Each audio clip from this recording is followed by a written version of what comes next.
youth of India, just to fire them up on the creative aspect of life?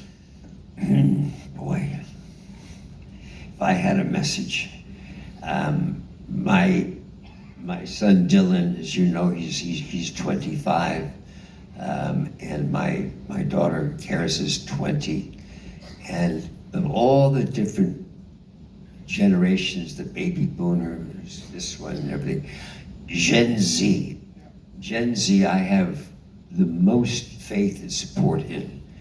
They are the ones, I think, worldwide who acknowledge the fact that their parents, me and other ones, have really messed up.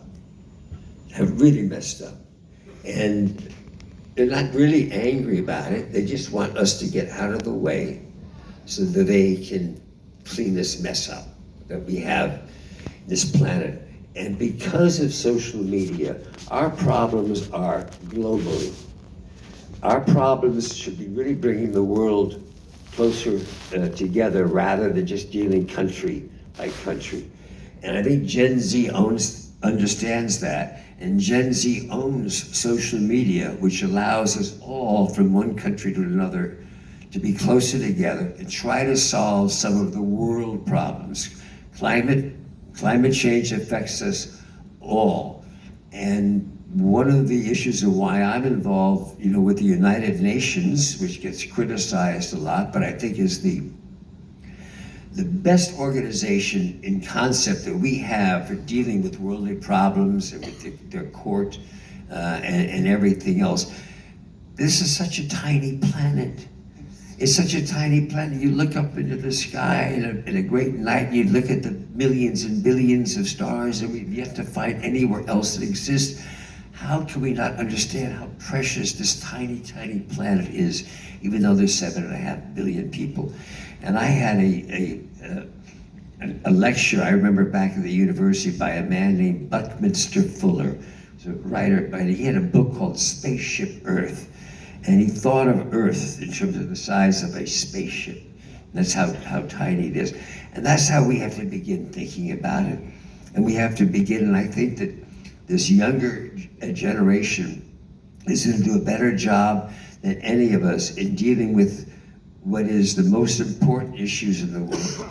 And I see the mistakes that we've made in the United States in terms of capitalism. I love democracy, but I think that the capitalistic influence of making money is far overreached.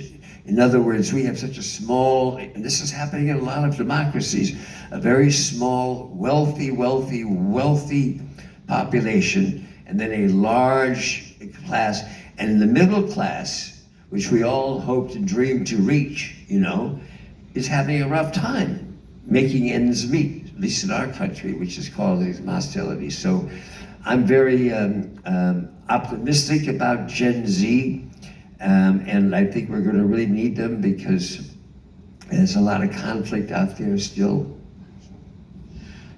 Taking on from there, I've been advocating this, Michael. I even sent it to you in mail. I have a movement saying Earthian. It's my personal thing, just a voice to just amplify what he just said, that this planet is our home. We can build as many borders and boundaries that you like, but you can't ignore the fact that if your neighbor is sleeping hungry or unhappy, that energy is going to rub off on you. And I wrote a line 7 years ago where I said, world is the ego of humanity, Earth is the reality. So sooner we, is that good? You said that? I wrote, yeah, it's my line. Very impressive, very impressive. So I just feel what he said is so spot on for this generation to understand that you can get divided by many things. You can get divided by religion, caste, color, food, fashion, lifestyle. There are many, many things to divide you. But don't forget that you all live in one home, and that is your home, Earth.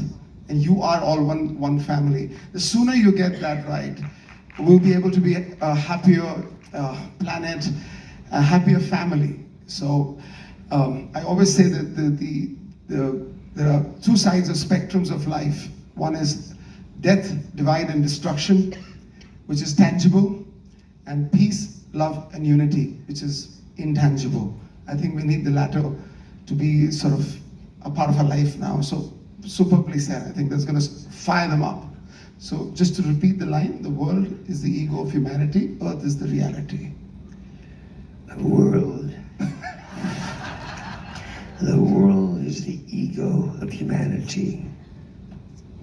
World is the ego of humanity, earth is the reality. I got the first line right. The world is the ego of humanity. Earth is the reality. Is the reality. This is really close to my heart. Thank you. But most importantly, what saves you is you have to wear Shailendra's shoes. That will save the planet.